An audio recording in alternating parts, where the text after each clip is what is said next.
And good morning. Welcome to the special Out and About show here on 1590 KVGB and 97.7 FM. Focus on Stafford County. We get a chance once a month to find out what's going on to our neighbors to the south of us. Joining us today is Carolyn Dunn, Stafford County Economic Development Director, EcoDevo Program Director, Ashley Bevan, and we have a new guest today on the program, Kathleen Norman. She is an AmeriCorps Vista with Stafford County Economic Development. Ladies, I'm sorry I left you out in the lobby, so we usually have time to huddle up here today, but it's been a little scrambling around here. But I trust, Carolyn, that you brought the game plan and everything's ready to go here. I think we're practiced at just talking, so we'll figure it out, right? Okay. Well, thanks for coming up today, guys, and looking forward to. So tell me about. We have an AmeriCorps Vista in here today. Yeah, you've probably heard us talking for some time about the work we've done to become qualified to host this program and then the recruiting that we've done for it. So we're thrilled that Kathleen has come on board. I know. Now I finally have a face here. This person, what we're looking for. Congratulations, Kathleen. Welcome to the program today. So over the years, the listeners have heard us talking about setting up, a business incubator. That's kind of evolved over time. What we're doing now, I think of a business incubator as maybe a place where people go to do the work of starting a business, the idea, some testing and so forth. And I think we're still open to that, but we've also kind of said, you know what, we may need to be a little more active in cultivating the activity that people will do. Maybe if we just kind of opened a space and said, we hope they'll come, it might be a while before that happens. So we're maybe taking a tactic that's a little more hands-on and, something that's also not a concept that we've done developed ourselves, but the idea of co-working space is where we're more focused right now. And Kathleen will be helping us develop that. But the idea of co-working space is that different individuals may be doing different jobs, but sharing some of the same, maybe common areas, maybe some of the same, equipment like printers and, break room and things like that. I'll let Kathleen maybe expand upon it a little bit, but we're focused more on that type of space than purely a business incubator at this point. Okay, why Kathleen? Well, she had a lot of experience in some similar work with a different nonprofit, actually, where we're maybe looking at doing digital literacy and remote work by helping people gain the computer skills to be able to do work for other companies by remote. The thing that she's worked with before is using sewing skills to similarly help people, develop a skill set and some work habits to enter into the workforce. But here I am. Why don't you tell us about that? Well, I'm getting to it. See, I've got all this planned out perfectly. We've got to find out some important information. Kathleen, welcome again to the program. Where are you originally from? I grew up in Papillion, Nebraska, which is a suburb of Omaha. How did you pronounce that? Papillion. Okay, all right. I just wanted, because I know where it's at, but I want to know, okay. Well, it's from the French papillon, which means butterfly, because we get a lot of monarch butterflies. And so, but the locals call it Papillion. Okay, well, I had it right then. Okay, great. So grew up in Papillion. Mm-hmm. And after high school? After high school, I went on to college in upstate New York. I studied fashion and textiles and minored in computer art. Wow. And then during college, instead of doing a fashion internship, I instead interned with the Sisters of St. Joseph in Concordia, Kansas, and worked on a poverty reduction initiative. And then after I finished my last year of college, I did a volunteer year with them, which led to employment with them for a while. And then I decided to leave Concordia, was in Salina for a while.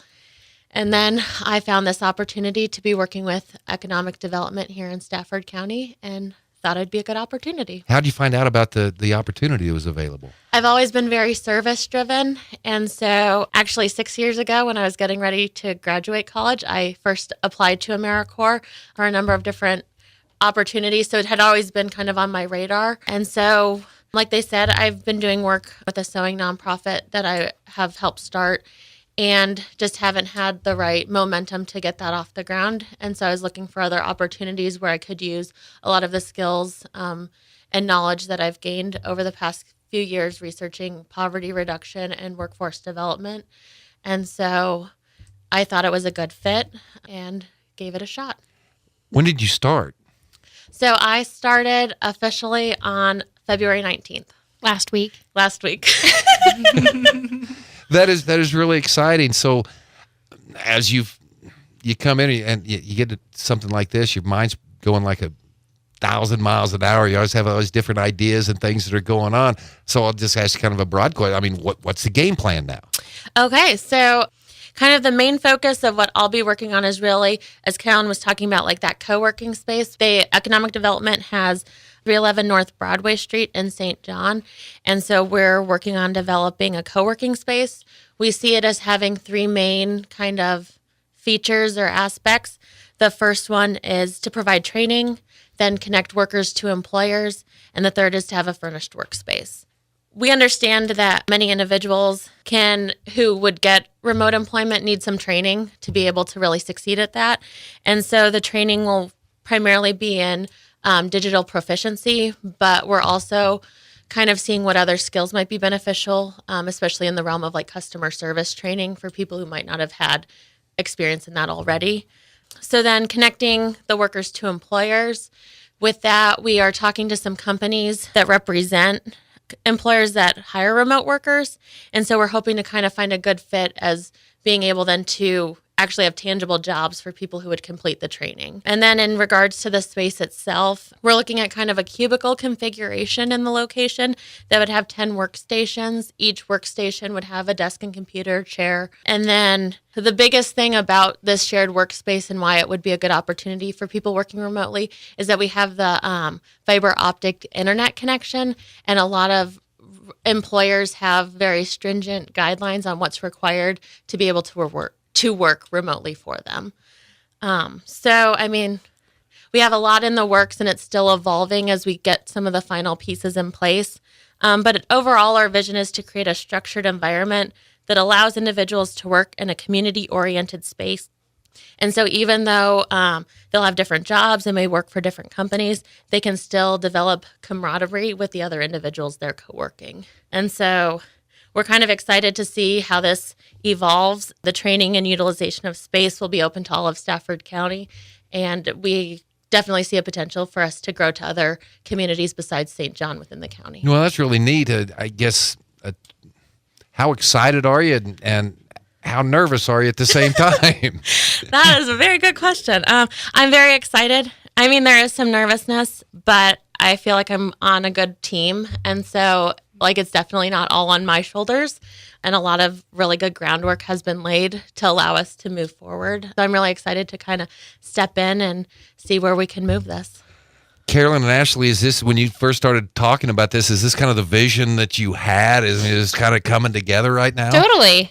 Completely. I mean, so I've kind of moved. I have like a second office now kind of over at this other building. I'm not in the annex right now. So kind of working back and forth between buildings, but really getting Kathleen familiar with this project because we've been working on it for a couple years now. Mm-hmm. Honestly, this same concept, but we haven't, I don't know, it just hasn't progressed as far. And having Kathleen work on this full time, I mean, I hope it just gets put into place a lot faster. I've appreciated her work so far. She's self-motivated and just ready to take the bull by the horns. She was showing us today some concepts that she had for the logo that we can put in the window, and she really showed her graphic, talent in that. And one of the things that's gratifying to me is that you can align yourself with people that have expanded skill sets, and you realize, this can grow so much more than what I could have envisioned or been able to carry out without this team. And so that's, to me, it's fun to bring in a fresh perspective and other ideas because, like I said, for the past year, it's been Carolyn and I, and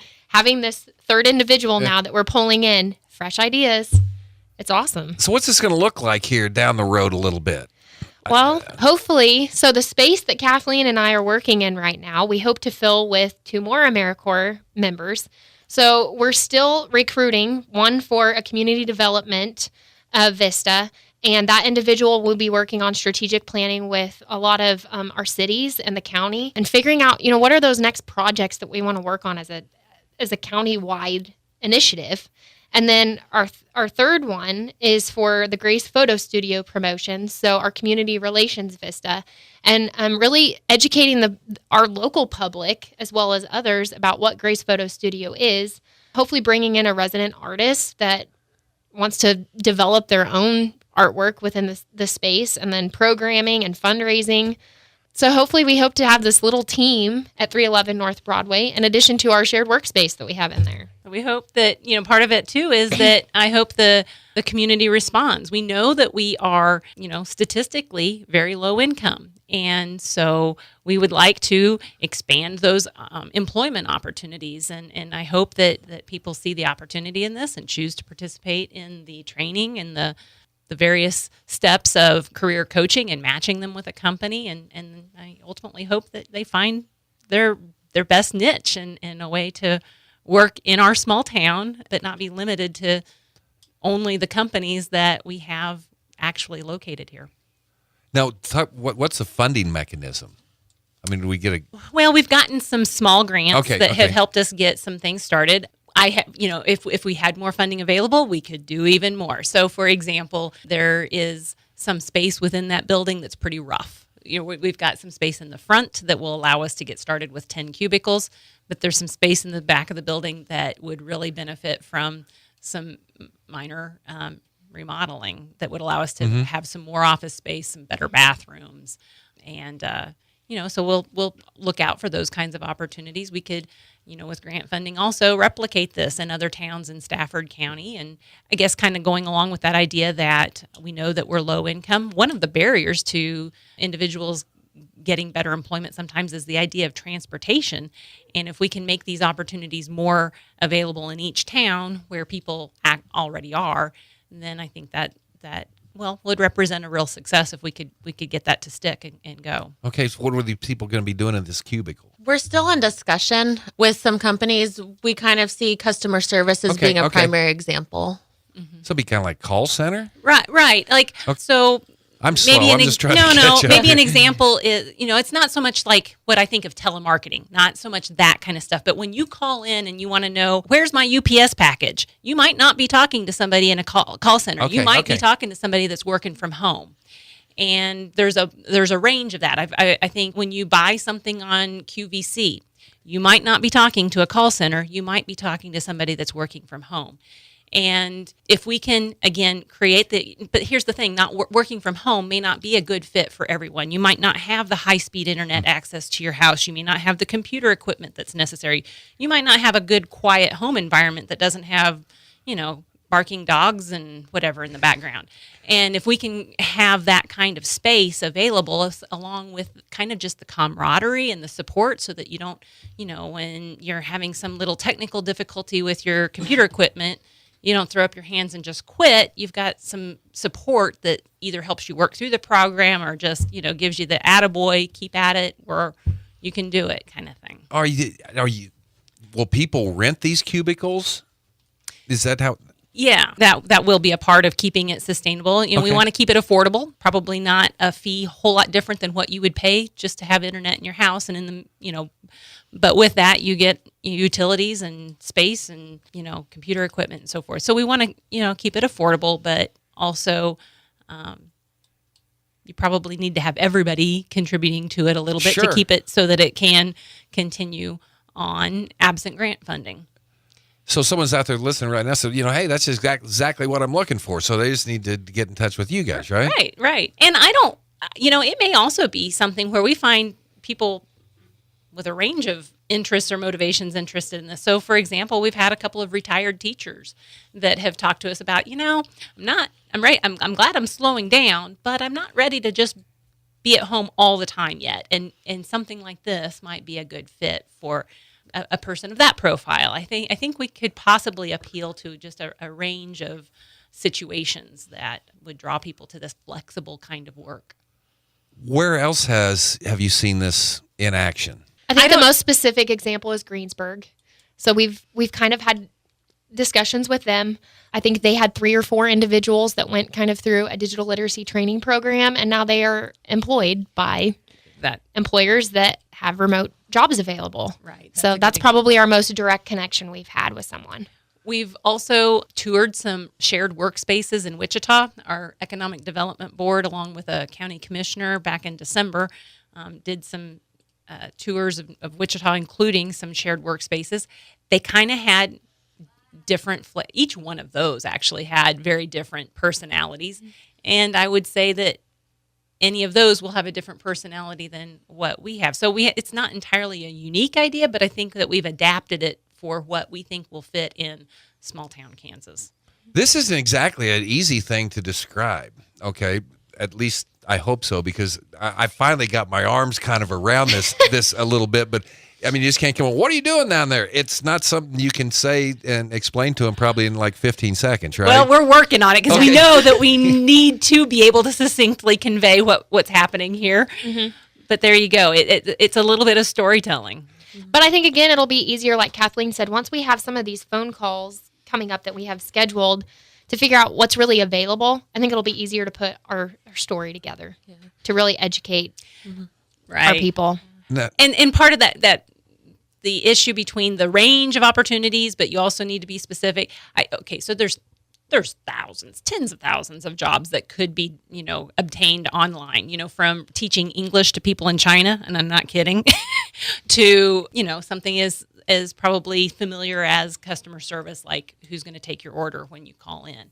So I think it's probably a mix of having a company that we can work with that, so it's not so vague that if you go through our program, you can get at least this job. But you know what? If that's not really what interests you, hey, that's great. There's other types of opportunities out there too, and we can work on identifying what those are if that's what your fit is. Yeah, teaching. My niece did that. That's what she did, and of course when she was here, I didn't like her getting up like at 2:00 in the morning to teach English to kids in Beijing. Okay. In my house, but it was but as you mentioned, Carolyn, this is kind of exciting because the opportunities are endless. You're not pigeonholed into anything on this. There's probably a lot of writing type of jobs, if you're interested in, or you've got a talent related to that. There's just a lot out there, and we're sifting through it too. So I'm just going to use this as I don't know, maybe I would be an expert in fixing Kirby vacuum sweepers. And I would have my tech manuals and everything in my little cubicle, and I could take phone calls from anywhere in the world, basically. Well, that's a version I hadn't considered, but yes, I think my wife's thinking about buying another one, so I was just kind of I was concerned preparing about yourself. Yeah, exactly. Those things come. So, Kathleen, as I said, your mind's probably going 1,000 miles an hour, and I think it'd be going 3,000 now with all these different opportunities. So, you got to be looking forward to some of these phone calls you're going to be making to these different companies, things like that. Yeah, I think definitely. I think one of the great things about me being on board right now is that we can definitely see things move forward more concretely because we have more manpower. And some of that's going to include some of that kind of raising awareness and marketing, like you said, it's hard to wrap your head around like what we're talking about. And so we will start getting more concrete pieces to put into the puzzle, but also we're just going to start working on raising awareness of what's going on, what we're talking about. And I think it's going to be really exciting. With there being a lot of unknowns, again, it's kind of hard to paint the exact picture, but I'm not overwhelmed by it. I'm encouraged, but it's going to be challenging. And so we'll just have to see what the next couple months bring. Wow. You guys did a good job because I understand it now. So, if you were able to. 30 minutes later. Well, I was hard when you got to start on, okay? And you've been talking about it for 2 years, so I still didn't get it then. Yeah. But now we're here. Okay. Wow. Anything else today that's in our final 2 minutes that we have? Just quickly, I'll plug that we still have registration open for our Startup Central Kansas or Ice House Entrepreneurship 8-week certificate course going on. You can find registration information on our website, StaffordEcoDevo.com. The class runs March 20th through May 8th. So I'm looking forward to that. We have 9 individuals signed up. I've partnered with Pawnee County Economic Development on this. It's a Network Kansas board certified program. Open to anyone, high school, adults, whether you're a business owner, you want to be a business owner. It just changes your mindset, challenges you a little. It gets you thinking outside the box. So we're excited for that. Isn't that uncomfortable? For some it is. And Yes. I also would like to plug an event coming up. The Hudson Flower Festival is coming Saturday, March 23rd from 10 to 1. There's a range of events going on. One of them is a bake-off. There are, 6 different categories that you can enter in the bake-off contest. There's a photo contest. There's an art contest. Meal available from the Wheatland Cafe.